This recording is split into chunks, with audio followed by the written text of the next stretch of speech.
പാതിവേല തട്ടിപ്പിൽ ബി.ജെ.പി. സംസ്ഥാന ഉപാധ്യക്ഷൻ എൻ രാധാകൃഷ്ണനെ കുറിച്ച് ആരോപണം വന്നിട്ടില്ലെന്ന് സംസ്ഥാന അധ്യക്ഷൻ കെ സുരേന്ദ്രൻ.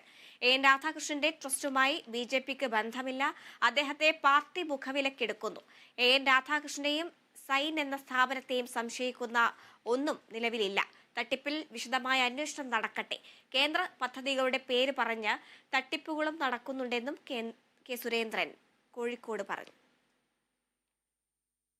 എൻ രാധാകൃഷ്ണനെ കുറിച്ച് സോഫാർ ഒരു ആരോപണവും വന്നിട്ടില്ല. എൻ രാധാകൃഷ്ണൻ ഞങ്ങളുടെ പാർട്ടിയുടെ സംസ്ഥാന ഉപാധ്യക്ഷനാണ്. ശ്രീ എൻ രാധാകൃഷ്ണൻ ഒരു ട്രസ്റ്റ് ഉണ്ടെന്നുള്ളത് സത്യമാണ്.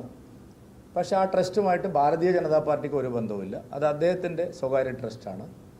പക്ഷേ ആ ട്രസ്റ്റ് ഒരു ഇംപ്ലിമെൻറ്റിംഗ് ഏജൻസി മാത്രമാണ് എന്നാണ് അദ്ദേഹം വിശദീകരിച്ചിരിക്കുന്നത്. സോഫാർ അദ്ദേഹത്തിനെതിരെ ഒരു ആരോപണവും എവിടെ നിന്നും ഉയർന്നിട്ടില്ല.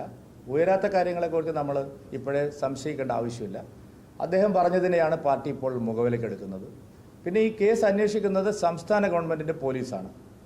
അവർ വിശദമായിട്ട് അന്വേഷിക്കും. ഈ അനന്തകൃഷ്ണൻ എന്ന് പറയുന്ന തട്ടിപ്പുകാരൻ ഏതൊക്കെ രീതിയിലാണ് ഇതുപോലെ ഒരുപാട് സ്ഥാപനങ്ങളെ കബളിപ്പിച്ചിരിക്കുന്നത്. ആ കൂട്ടത്തിൽ കബളിപ്പിക്കപ്പെട്ട ഒരു സ്ഥാപനമാണ് ശ്രീ എൻ രാധാകൃഷ്ണൻ്റെ ട്രസ്റ്റ് എന്നുള്ള കാര്യവും നമുക്കറിയാം.